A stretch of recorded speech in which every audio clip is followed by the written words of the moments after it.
Hello students, welcome to the Sapna's homeschooling YouTube channel. स्वागत आहे तुम्हा सर्वांचं सपनाज होमस्कूलिंग यूट्यूब चॅनलमध्ये. आणि आज आपण 9th स्टँडर्ड इंग्लिशचा Helen Keller and Anna Sullivan हा 2.2 लेसन याचे इंग्लिश मधील मराठी भाषांतर समजून घेणार आहोत. सगळ्यात पहिली लाईन आहे, knowledge is love and light and vision. Helen Keller यांचे प्रसिद्ध वाक्य आहे. नॉलेज म्हणजे काय? नॉलेजचा अर्थ आहे ज्ञान म्हणजे काय? ज्ञान हे काय आहे? प्रेम, प्रकाश आणि दृष्टी यांचं संमिश्रण आहे. तर Helen Keller became ill at the age of 2 and was left blind and deaf. आता इथे हेलन केलर ह्या वयाच्या 2ऱ्या वर्षी आजारी पडतात. म्हणजे याचा अर्थ त्या तोपर्यंत चांगलं असतात. जन्मतः त्यांना काही अंधत्व नाहीये किंवा त्या बधिरही नव्हत्या, परंतु 2 वर्षे असताना आजारी पडल्यानंतर त्यांना अंधत्वही आलं आणि त्या बधिरही झाल्या. For the next 5 years, she grew up in the world of darkness and emptiness. आणि पुढची 5 वर्ष त्यांच्या आयुष्यामध्ये अंधार आणि रिकामपणाच वाढला. She was afraid, alone and without any anchor. आता विचार करा की माणसाला दिसतंय आणि त्याच्यानंतर अचानक अंधत्व येणं, त्या एवढ्याशा बाळासाठी किती घाबरण्यासारखी गोष्ट होती. त्यामुळे त्या एकदम एकट्या पडल्या, निराधार झाल्या होत्या. This is the story of her meeting the teacher who would change her life. आणि पुढे हेलन आणि तिचं आयुष्य बदलून टाकणारी तिची शिक्षिका, त्यांच्या या भेटीची ही पूर्ण कहाणी आहे. तुम्ही ब्लॅक हा पिक्चर कोणी पाहिलाय का? जर कोणी पाहिला असेल तर मला नक्की कमेंट करून सांगा. तर ब्लॅक पिक्चरमध्ये सुद्धा थोडासा या स्टोरीचा किंवा हेलन केलर यांच्या आयुष्याचा आपल्याला रिफ्लेक्शन दिसतं किंवा त्यांची कहाणी त्या पिक्चरमध्ये दिसते. ब्लॅक पिक्चरमध्ये राणी मुखर्जी यांनी रोल केला होता. The most important day I remember in all my life is the one on which my teacher, Anne Sullivan, came to me. त्या असं म्हणतात की माझ्या संपूर्ण आयुष्यातला सर्वात महत्त्वाचा दिवस मला आठवतो, ज्या दिवशी माझी शिक्षिका ॲन सुलिव्हान माझ्याकडे आल्या. I am filled with wonder when I consider the immeasurable contrast between the two lives which it connects. म्हणजे त्यांना असं वाटलं की आमच्या दोघींच्या आयुष्यामध्ये किती मोठी तफावत आहे आणि ती कशी जुळली गेली याचं त्यांना फार आश्चर्य वाटलं. It was the 3rd of March 1887, 3 months before I was 7 years old. आणि तो दिवस कोणता होता? 3 मार्च 1887, म्हणजे त्या 7 वर्षाच्या होण्यापूर्वीचा 3 महिने आधीचा काळ. म्हणजे आता 3 महिन्यानंतर 7 वर्षाचा होणार होता. On the afternoon of that eventful day म्हणजे घटनात्मक दिवस, म्हणजे घटनाक्रम चालला होता असा. I stood on the porch, dumb and expectant. इथे हेलन केलर म्हणताय की तो दिवस, तो प्रसंग घडला त्या दिवशी मी पोर्चमध्ये निशब्दपणे आणि काहीशा अपेक्षेनं उभी होते. एक्सपेक्टंट म्हणजे अपेक्षेनं उभी होते. I guessed vaguely from my mother's signs and from the hurrying to and fro in the house that something unusual was about to happen. जरी त्यांना काही दिसत नसलं किंवा त्यांना एक बधीरपणा असला तरी सुद्धा त्यांना आईच्या हालचालीवरनं कळत होतं की घरात काहीतरी नेहमीपेक्षा वेगळं घडणार आहे. त्यालाच unusual was about to happen. So I went to door and waited on the steps. म्हणून त्या काय करायला लागल्या? पायरीवर जाऊन त्या थांबल्या आणि दारापाशी उभ्या राहिल्या. The afternoon sun penetrated the mass of honeysuckle that covered the porch and fell on my upturned face. इथे त्या खूप सुंदर वर्णन करतायत की त्यावेळेला दारापाशी उभ्या होत्या आणि तिथे हनीसक्कल ह्या वेली, हनीसक्कल एक वेलींचा प्रकार आहे आणि त्याच्या जाडीमधनं ऊन त्यांच्या चेहऱ्यावर पडत होतं. म्हणजे आपल्याला तिथलं चित्रण डोळ्यासमोर येईल की काय घडते नेमकं. My fingers lingered almost unconsciously on the familiar leaves and blossoms which had just come forth to greet the sweet southern spring. The southern spring. दक्षिणेकडील गोड वसंताचं स्वागत करण्यासाठी नुकत्याच उमललेल्या पानावर आणि मोहरावर माझी बोटं अजाणतेपणाने रेंगाळत होती. सो त्या म्हणतात की माझ्या भविष्यात कोणतं नवल किंवा आश्चर्य दडलेलं आहे हे त्यांना लक्षात येत नव्हतं. I did not know what the future held of marvel or surprise for me. अँगर and bitterness had preyed upon me continually for weeks and deep languor had succeeded this passionate struggle. ते म्हणतात की कितीतरी आठवडे राग, कटुता, कडवटपणा यांचे शिकार बनले होते आणि त्या तीव्र संघर्षाचा परिणाम म्हणून एक प्रकारचा असा त्यांना थकवा आला होता. कारण अचानक आलेलं अंधत्व असेल किंवा बधिरपणा असेल, त्यामुळे काहीच गोष्टी कळत नव्हत्या, खूप एकटेपणा होता, खूप चिडचिड होती त्यांच्या मनामध्ये. Have you ever been at sea in a dense fog? तुम्ही कधी समुद्राचं असं दाट धुक्यात गेला आहात का? समुद्र किनारे तुम्ही जर पाहिलं असेल दाट धुकं असतं, कधी तुम्ही गेलाय का कोणी? म्हणजे मी तुम्हाला प्रश्न पण विचारते. त्यांनी विचारलाय, when it seemed as if a tangible white darkness shut you in and a great ship, tense and anxious, groped her way towards the shore with plummet and sounding line, and you waited with beating heart for something to happen. म्हणजे असं का वाटतं जणू की असं स्पर्श करता येईल असं वाटणाऱ्या शुभ्र सफेद अंधाराने तुम्हाला बंदिस्त करून ठेवलं आणि एखादं मोठं जहाज तणावपूर्ण आणि अस्वस्थ ओळंब्यानं सरळ रेषेत किनाऱ्यासाठी चाच पडतंय. कारण जेव्हा असं धुकं असतं ना दाट अंधाराचं, त्यावेळेस आपल्याला काहीच दिसत नसतं आणि मग तो जहाज किनारा शोधत असतं. आणि इथे 2 कॉन्ट्रास्ट इमेजेस आलेले आहेत ज्याच्यामध्ये म्हटलेलं आहे की व्हाईट डार्कनेस. व्हाईट डार्कनेस या अर्थाने म्हटलं की अंधार आहे, मिट्ट काळोख आहे, पण त्यावेळेस ते धुकं जे आहे ना, त्या धुक्यामुळे त्याला एक पांढरट अंधार असं स्वरूप प्राप्त झालंय. तर धुक्यामध्ये काहीच पुढचं दिसत नाहीये. म्हणजे जहाजाबद्दल त्यांनी वर्णन केलं, ते स्वतःबद्दल कुठेतरी ही उपमा वापरलेली आहे की माझं स्वतःचं आयुष्य पण त्या जहाजासारखं आहे की काहीच दिसत नाही, कुठे काय चाललंय काहीही कळत नाही. I was like that ship before my education begin. म्हणजे माझं शिक्षण सुरू होण्या अगोदर माझी अशीच अवस्था होती की दाट धुक्यामध्ये अडकलीये आणि किनारा काही सापडत नाहीये. Only I was without compass or sounding line. तुम्हाला माहिती आहे की जेव्हा एखादं जहाज भरकटतं त्यावेळेला ते कंपासचा वापर करतं. कंपास म्हणजे तुमच्या दप्तरातलं कंपास नाही, तर कंपास म्हणजे जे उत्तर दक्षिण दिशा दाखवतं ते कंपास जे जहाज किंवा नावडी लोकांना फार उपयोगी पडतं.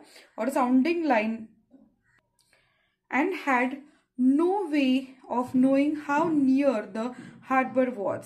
म्हणजे इथे ते असं म्हणतात की त्यांची अवस्था खूप वाईट होती की त्यांना काहीच कळत नव्हतं आणि मग अशा वेळेला त्या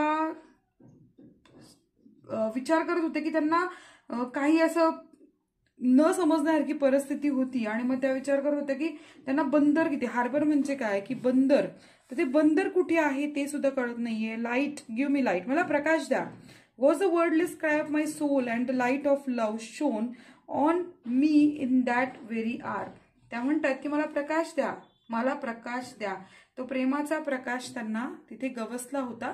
कारण प्रकाश म्हणजे फक्त उजेड या अर्थाने नव्हतं, तर कुणीतरी त्यांना तो रस्ता दाखवण्याची त्यांना गरज वाटत होती ज्याच्यामध्ये त्यांचं आयुष्य पुढं जाणं अपेक्षित होतं. 5 वर्ष त्या पूर्ण स्टक होत्या, अंधारात अडकलेल्या होत्या.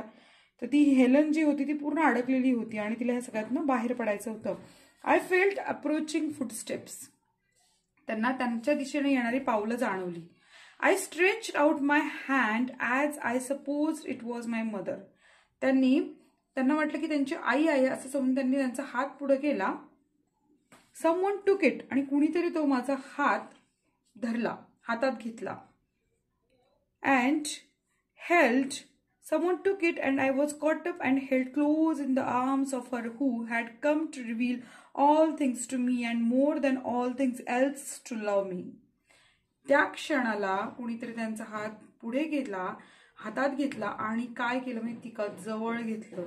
तर तिनं पकडलं होतं, भाऊपाशात घट्ट पकडलं होतं, कारण ती आता इथून पुढच्या काळामध्ये वेगवेगळ्या गोष्टींचा साक्षात्कार घडवणार होती आणि सगळ्यात महत्वाचं म्हणजे ती प्रेम करण्यासाठी आलेली होती. The morning after my teacher came she had me in to her room and give me a doll. तिनं काय केलं माहिती, दुसऱ्या दिवशी सकाळी तिनं तिच्या रूममध्ये नेलं आणि मला एक बाहुली दिली. The little blind children at Perkins institution had sent it and Laura Bridgman had dressed it.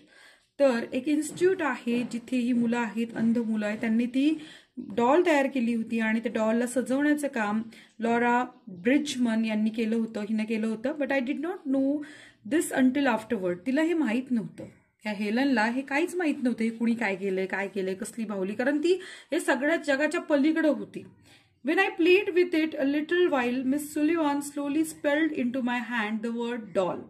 आता मी जर तुम्हाला म्हटलं डॉलचं स्पेलिंग आहे DOLL डॉल, तुम्ही लगेच ते पटापट लिहून काढाल, कारण तुम्हाला दिसतंय. पण ज्या व्यक्तीला दिसत नाहीये, ज्याला मुकबधीरपणा आहे, त्या व्यक्तीला कधी तुम्ही पाहिलंय का बधीरपणा असलेला, त्याला उच्चार करणं किंवा त्या गोष्टी समजून घेणं फार अवघड जातं. मग अशा वेळेला त्यांनी काय केलं माहिती, डॉल हातात दिली आणि त्यांच्या हातावर, जसे आता माझा हात आहे तर इथे असं DOLL असं डॉल लिहिलं. मग अशा वेळेला तिला ते सेन्स होते ना, कळतं तर आहेच. I did not know that I was spelling a word or even that words existed. मी त्यांना I was at once interested in this finger play and try to imitate it. त्याला खूप मजा वाटली ती की अरे हे छान आहे की, त्या स्वतः पण तसं करायला लागल्या, लिहायला लागल्या. At once interested in this finger play and try to imitate it. मला तो जो बोटांचा खेळ तो खूप आवडला आणि मी तो पुन्हा पुन्हा करण्याचा प्रयत्न करत होते. When I finally succeeded in making the letters correctly, I was flushed with childish pleasure and pride. जेव्हा मी तो खेळ यशस्वीरित्या करायला शिकले त्यावेळेस माझं मन बालसुलभ गोष्टींनी भरलं होतं आणि मला अभिमानानं असं मन उचमळून आलं होतं. Running down stairs to my mother, I held up my hand and made the letters for doll. आणि मग मी माझ्या आईकडे पळत गेले आणि त्याच्यावर हातावर असं लिहून बघितलं डॉलचे शब्द. I did not know that I was spelling a word or even that word existed. मलाही माहित नव्हतं मी काय बोटांनी लिहितीये, हा शब्द अस्तित्वात आहे की नाही किंवा याचा अर्थ काय होतो मला काहीच माहित नव्हतं. I was simply making my fingers go in monkey like imitation. माकड कसं माकड चाळे करतं तसं मी चाळे करत होते, मला बाकी काहीच कळत नव्हतं. In the days that followed, I learned to spell in this uncomprehending way a great many words. Uncomprehending म्हणजे कसं, आपण बरेचदा शिकतो पण आपल्याला अर्थ काही केला कळत नाही. आपण नुसतं जसं शिकत असतो ना, तसंच ती खूप शब्द शिकते पण तिला त्याचा अर्थ कळत नाहीये, पण ती शब्द शिकलेली आहे. Among them, pin, hat, cup and a few verbs like sit, stand and walk. म्हणजे मी खूप शब्द शिकले, जसं की पिन, हॅट, कप किंवा उभं राहा, बस, चाल, हे सगळं शिकले मी. But my teacher had been with me several weeks before I understood that everything has a name. पण मला माझे शिक्षक शिकवत होत्या, पण प्रत्येक गोष्टीला काहीतरी नाव असतं हे मात्र मला कळायला बरेच दिवस लागले. आणि हे सगळं कळण्या अगोदर माझी शिक्षिका माझ्या सोबत होती की प्रत्येक गोष्टीला काहीतरी नाव असतं.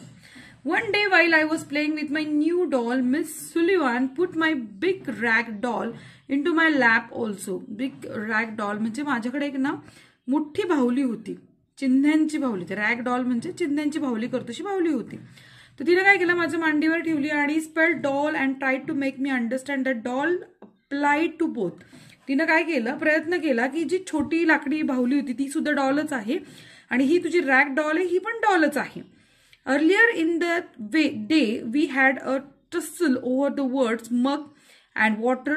Miss Sullivan had tried to impress it upon me that mug is mug and that water is water. म्हणजे ती काही ना काही करून तिला शिकवण्याचा प्रयत्न करत होती, समजवण्याचा प्रयत्न करत होती की मग, वॉटर हे शब्द कसे आहेत की मगला मगच म्हणायचं, वॉटरला वॉटरच म्हणायचं, हे सगळं करण्याचं ती धडपड चाललेली होती ती शिकण्याची. पण या दोन्हीमध्ये तिचा खूप गोंधळ होता. But I persisted in confounding the two. In despair she had drop the subject for the time. जे तिचा गोंधळ होत होता हेलनचा, तिला समजत नव्हतं ही कसं नेमकं काय, पाणी कशाला म्हणायचं, वॉटर किंवा मग कशाला म्हणायचं, सगळ्या गोंधळाची परिस्थितीची निर्माण झाली होती. Only to renew it at the first opportunity, I became impatient at her repeated attempts and seizing the new doll, I dashed it upon the floor. I was nearly delighted when I felt. काय झालेलं ही teacher धडपड करते, शिकवण्याचा प्रयत्न करते, पण हिचा संताप होतो आणि ही वैतागून काय करते, फेकून देते डॉलला, तिच्या नवीन डॉलला फेकून देते आणि मग तिची बाहुली तुटते.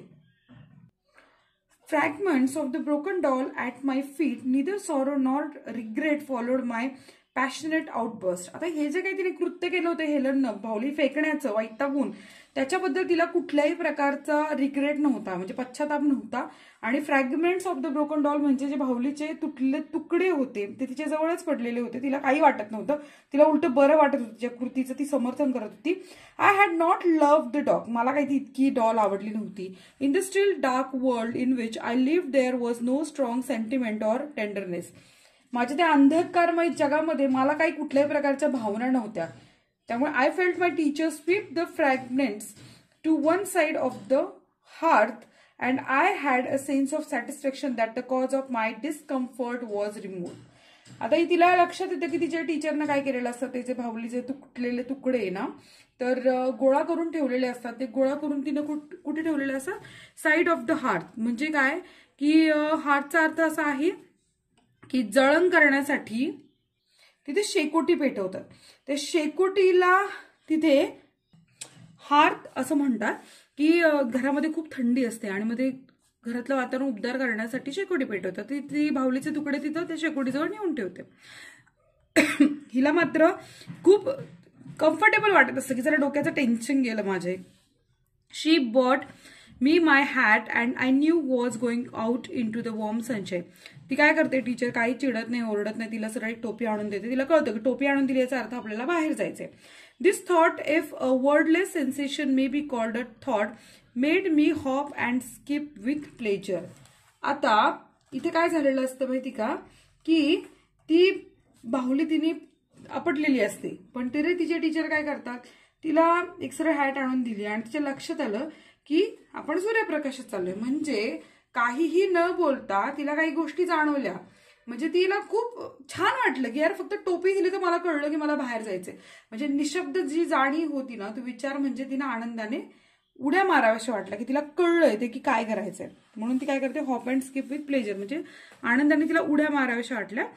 We walked down the path to the whale house, attracted by the fragrance of the honeysuckle with which it was covered. आता तुम्हाला आधी पण याचा उल्लेख आला होता. हनीसकल ती एक वेल आहे आणि ती काय करते, हनीसकल वेलांनी आच्छादलेल्या विहिरीकडून येणाऱ्या सुगंधामुळे ती तिकडे गेले. कुणीतरी विहिरीतून पाणी काढत होतं आणि माझ्या शिक्षिकेनं काय केलं बघा आता. Someone was drowning water and my teacher placed my hand under the spout. आता तिच्या टीचरनं काय केलेलं की तिचा हात आहे ना पंपाखाली धरला. पंपाखाली धरल्यामुळे काय झालं की तिला पाण्याची जाणीव झाली.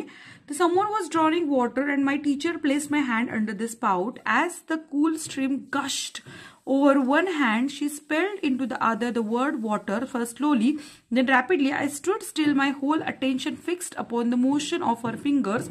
Suddenly I felt a misty consciousness as of something forgotten, a thrill of returning thoughts, and somehow the mystery of language was revealed to me. आता काय झालंय बघा, तिला आतापर्यंत स्पेलिंग कळत होते, पण ते स्पेलिंग कशाचंही कळत नव्हतं. तर त्या शिक्षिकेनं वाहत्या पाण्याखाली तिचा हात धरला आणि दुसऱ्या हातावर वॉटर वॉटर वॉटर ती सातत्याने लिहित गेली. म्हणजे हेलनला कळलं की अरे हे जे वाहतंय ते पाणी आहे. तर निशब्द म्हणजे ज्या संवेदनाहीन गोष्टींना आता काय झालेली, संवेदना प्राप्त झालेली, एक भावना तयार तिच्या मनात झालेली आहे आणि याचा तिला प्रचंड आनंद झाला. एक वेगळंच काहीतरी गूढ भाषा तिच्या पुढे उलगडली गेलेली आहे. I knew then that the water meant the wonderful cool something that was flowing over my hand. पाणी म्हणजे माझ्या हातावरनं वाहत जाणारं काहीतरी सुंदर असं आहे. That living world awakened my soul. आणि हे जे सगळं जैविक जग आहे ते माझ्या समोर काय झालंय, उलगडलं गेलंय. Gave it light, hope, joy, set it free. There was a barrier, still it is true, but barriers that could in time be swept away. म्हणजे मला आता कळलं, त्याचा मला प्रचंड आनंद आहे. मला माहितीये माझ्या पुढे अनेक अडचणी आहेत, पण जरी माझ्या पुढे अनेक अडचणी असल्या तरी सुद्धा मला खूप आनंद झालेला आहे, कारण बाकीचे अडथळे दूर करता येण्यासारखे होते. पण आज तिला एक जिवंत शब्दानं तिच्या अंतःकरणाला जागृत केलेलं होतं. I felt the well house eager to learn. तिला आता लक्षात आलंय, I left the well house. आता वेल हाऊसचा अर्थ काय आहे की विहिरीचं घर. I left the well house eager to learn. Everything had a name and each name gave birth to a new thought. म्हणजे प्रत्येक गोष्टीला नाव असतं आणि प्रत्येक नाव काहीतरी एका विचाराला जन्म देतात हे तिच्या लक्षात आलेलं आहे. As we returned to the house, every object that I touched seemed to queer with life. That was because I saw everything with the strange new sight that had come to me. कारण आता जी तिला दृष्टी प्राप्त झालेली आहे ना ती प्रचंड वेगळी. याच्या अगोदर तिची फक्त चिडचिड व्हायची. आता प्रत्येक गोष्टीला काहीतरी नाव आहे आणि त्या मागे विचार आहे. ही भावना तिच्या मनामध्ये आता जागी झालेली आहे. सो तिला एक नवीन दृष्टी प्राप्त झालेली आहे. On entering the door I remember the doll I had broken. I felt my way to hearth and picked up the pieces. आता मी त्या शेकोटीजवळ गेले आणि मला लक्षात आलं की मी ती बाहुली तोडली आणि ते तुकडे मी गोळा केले. I tried vainly to put them together, आणि निरर्थकपणे मी ते तुकडे गोळा करण्याचा प्रयत्न केला. Then my eyes filled with tears, आणि मला एक अश्रू अनावर झाले. For I realize what I had done and for the first time I felt repentance and sorrow. आता पहिल्यांदा तिच्या डोळ्यामध्ये अश्रू आलेले आहेत, आणि ते अश्रू कसे होते तिला आता पश्चातापाचे अश्रू होते, कारण तिला आता काय केलं त्याचं तिला दुःख झालं होतं, आणि ते पहिल्यांदा तिने पश्चाताप आणि दुःख अनुभवलं होतं. I learn a great many new words that day, आणि मी अनेक नवीन शब्द त्या दिवशी शिकले. I do not remember what they all are were, but I do know that mother, father, sister, teacher were among them. माझ्या लक्षात नाही नेमकी त्या दिवशी किती शब्द शिकले, पण मला माहिती की आई, वडील, ताई, दादा, टीचर हे सगळे शब्द त्यापैकी होते. That were to make the world blossom for me like a Aaron's rod with flower. ती सांगते की त्या दिवशी तिला जे काही शब्द सुचले ते कसे होते, ती यासाठी ॲरॉनच्या फुलांच्या छडीसारखे होते, म्हणजे ते जग सुंदर करणारे आणि फुलवणारे असे होते. It would have been difficult to find a happier child than I was as lay in my crib at the close of the eventful day and lived over the joys it had brought me, and for the first time longed for a new day to come. आणि त्यावेळेला त्या क्षणाला ती पलंगावर झोपली होती, आणि Helen असं म्हणत होती की माझं आनंदी मूल या क्षणाला सापडणं कठीण आहे, कारण त्या दिवशी ती आनंदाने झोपलेली होती आणि प्रथमच तिला नवीन दिवसाच्या आगमनाची प्रतीक्षा होती, ती वाट बघत होती. हेलन केलरने लिहिलेलं आहे सगळं हे. Helen went on become a graduate come lodge from Redcliffe. She then devoted the rest of her life to teaching and giving hope to the blind and deaf. As her teacher had done, she and Anne remained friends until Anne's death. हेलननी नंतर Radcliffe मध्ये graduate complete केलं, Lord म्हणजे पदवीधर झाली, आणि तिच्या शिक्षकेप्रमाणे तिने तिचं पूर्ण जीवन मुकबधीरांना शिकवण्यासाठी समर्पित केलं, आणि ती आणि तिची टीचर ही तिच्या टीचरच्या मृत्यूपर्यंत कायमच मैत्रिणी राहिल्या. तर सुंदर अशी आपण स्टोरी आता हेलन केलर यांची अभ्यासली आहे. तर तुम्ही पण या स्टोरीचा अभ्यास करा. व्हिडिओ आवडल्यास लाईक करा, चॅनलला सबस्क्राईब करा, व्हिडिओ जास्त जास्त शेअर करा, आणि थँक्स बटन प्रेस करून आमच्या कामाला सपोर्ट करा. धन्यवाद.